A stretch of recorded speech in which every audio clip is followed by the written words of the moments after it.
untuk menguasai suatu masyarakat, musnahkan seluruh kebudayaan mereka, benda-benda sejarah mereka, termasuk buku-buku sejarah mereka.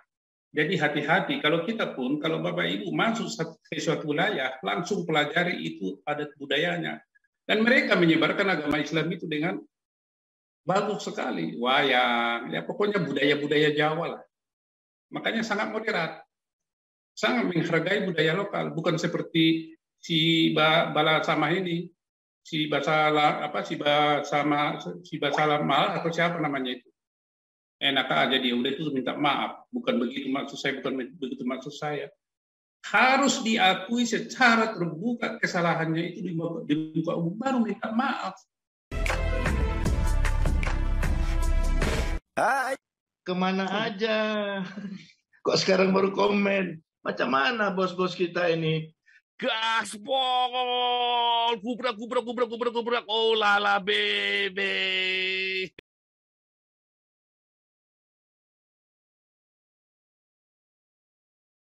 Ada pepatah mengatakan, untuk menguasai suatu masyarakat, musnahkan seluruh kebudayaan mereka, benda-benda sejarah mereka, termasuk buku-buku sejarah mereka, maka kita akan gampang menguasainya. Dan itulah yang dilakukan oleh Belanda. Itulah yang dilakukan oleh Belanda terhadap orang Batak. Jadi benda-benda purbakala, benda-benda sejarah daripada Batak itu diangkut semuanya ke negeri Belanda. Tetapi dia tidak mampu menguasai budaya yang sudah berlaku di Batak ribuan tahun yang lalu. Jadi mereka tidak mampu mengalahkan atau menguasai Batak, walaupun benda-benda sejarahnya itu dibawa ke Belanda, buku-buku sejarahnya dimusnahkan. Katolik adalah salah satu sekte atau agama yang menyebarkan berita baik itu dengan berakulturasi, bukan mengharamkan. Bukan mengharamkan. Kalau Protestan masih ada sedikit-sedikit mengharamkan. Jadi dibilang Batak itu si pelebegu. Pelebegu itu artinya animisme. Pagan, manusia pagan. Jadi siapa yang menghalangi penyebaran Injil di sana itu dulu di tanah Batak, itu layak disingkirkan. Nah, itu adalah persepsi yang keliru. Jadi hati-hati, kalau kita pun, kalau Bapak Ibu masuk ke suatu wilayah, langsung pelajari itu adat budayanya. Anda akan aman-aman di situ. Kalau kita, maaf kata ini, masuk ke kandang sapi, kita tidak perlu jadi sapi. Kita masuk ke kandang kambing, tidak perlu jadi kambing. Tapi mungkin kita bisa mengerti atau bisa melakukan mengembik. Tapi tidak harus jadi kambing, kan? Identitas kita tetap ada. Itulah prinsip daripada di mana bumi dipinjak, di situ langit dijunjung. Tidak banyak suku-suku atau bangsa di dunia ini yang melakukan prinsip itu. Mereka mengandalkan dengan kekuatan pedang, mengandalkan dengan kekuatan duit. Tetapi suku bangsa yang tidak beridentitas akan langsung dan mudah ditelan oleh mereka. Kita bangsa Indonesia, jati diri kita adalah Pancasila. Ketika Pancasila kita dikatakan togut, ya, ketika Pancasila dikatakan milik mereka, tunggu dulu. Ya, kita harus mengerti itu sejarah Pancasila digali dari mana.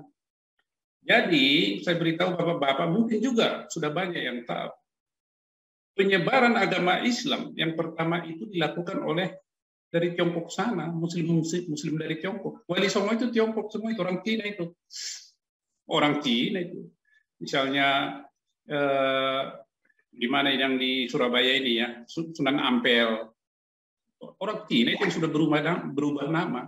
Dan mereka menyebarkan agama Islam itu dengan bagus sekali. Wayang, ya pokoknya budaya-budaya Jawa lah. Nah, budaya-budaya Jawa. Kalau kita telusuri orang Tiongkok, ya, yang menganut agama Islam ini aliran mana? Bukan aliran Wahabi mereka itu. Makanya sangat moderat, sangat menghargai budaya lokal, bukan seperti si Bala Samah ini, si Basala mal atau siapa namanya itu. Enak aja dia udah itu minta maaf, bukan begitu maksud saya, bukan begitu maksud saya. Minta maaf itu, anehnya ini Indonesia kita ini juga termasuk petinggi-petinggi institusi MUI atau PGI. Kalau minta maaf itu udah selesai dan nggak mengerti loh. Coba, ya seperti yang dikatakan Paul Jam, saya nggak salah, ngapain saya minta maaf? Kalaupun salah, harus diakui secara terbuka kesalahannya itu di muka umum, baru minta maaf. Ini kesalahannya diakui minta maaf. Goblok nggak itu? Goblok atau menggoblok-goblokkan kan? Minta maaf, tetapi tidak diakui kesalahannya dan berjanji tidak mengulanginya lagi. Ini minta maaf. Tujuannya kan takiah aja juga itu supaya tidak diproses hukum. Dan anehnya, ya penegak hukum itu terpengaruh. Kalau dilaporkan kurang berkas, palamu peang kalau begitu. Lanjut, Pak Warta sesungguhnya, lanjut Pak. Dan budaya itu bukan hanya Jawa, ya. Batak itu tahun 1816 sampai 1820 mengalami penjajahan budaya. Kalau kita di budaya Batak misalnya, kawin insest itu sangat dilarang dan pasti dihukum. Itu terjadi pada putra daripada Tatia Bulan, anak pertama daripada si Raja Batak, cucunya si Raja Batak, dia itu Saribu Raja. Insest dia itu. Dengan itonya, ya, saudara putri saudara kandungnya, si ayah saya itu insest, diusir itu. Diusir dia itu. Tetapi ketika Wahabi ya, yang dari Sumatera Barat sana, yang dibawa Haji Piobang, Tuan Kulelo, ada 3 itu memaksakan ajaran yang mereka bawa dari sana, Wahabi, maka di Batak itu sekarang sudah boleh kawin yang satu marga. Di Batak itu sangat diharamkan itu. Sampai generasi keberapa pun itu. Memang ada marga-marga tertentu yang kawin satu marga itu karena situasional. Dan mereka sekarang sudah mengikrarkan tidak boleh lagi kawin yang satu marga. Misalnya saya Silahi Sabungan, saya Silalahi.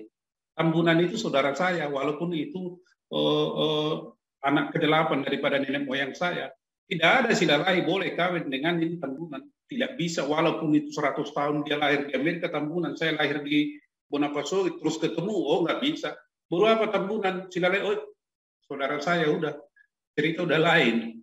Tetapi sekarang ini di Sumatera Barat, di pantai sana, sama di Sumatera Timur sana, sudah terjadi. Misalnya Lubis dengan Lubis, tapi mereka menganut agama Muslim. Nikah itu. Kok bisa? Jawabannya apa? Agama mengizinkan. Ini rusaknya itu di situ. Maka terjadilah Batak Dalle itu tadi. Jadi luar biasa Pak Warta sesungguhnya. Jadi saya nanti berharap di ujung daripada pembicaraan kita ini ada saran-saran apa solusi. Jadi kita tidak hanya berkutat di apa yang terjadi masa lalu sekarang, tapi apa berikutnya. Sementara yang kita nilai, yang sementara kan jadi kita harus begitu Pak ya. Nanti katakanlah 30 menit terakhir daripada sesi ini, kita memberikan saran-saran. Apa solusinya? Brainstorming lah. Ya, tidak perlu harus ngomong saja, nggak apa-apa. Yang saya lihat di sini, yang kita lihat, pemerintah melakukan pembiaran. Takut. Apa yang ditakutkan ini kita tidak tahu. Ada apa gitu? Apakah dari Arab Saudi sana memberi pinjaman diam-diam kepada pemerintah duit? Diam-diam kita nggak tahu. Terima kasih. Anda telah menyimak video ini sampai selesai. Silakan tuliskan masukan atau pengalaman Anda sesuai tema video yang kami sajikan. Kami berharap masukan Anda bisa memberi edukasi sebagai bahan pertimbangan untuk membangun pola pikir positif. Kepedulian Anda sangat bermanfaat membangun generasi dalam menyikapi narasi atau sumber berita. Terima kasih. Dan salam damai untuk Indonesia bersama Reaksi Nusantara.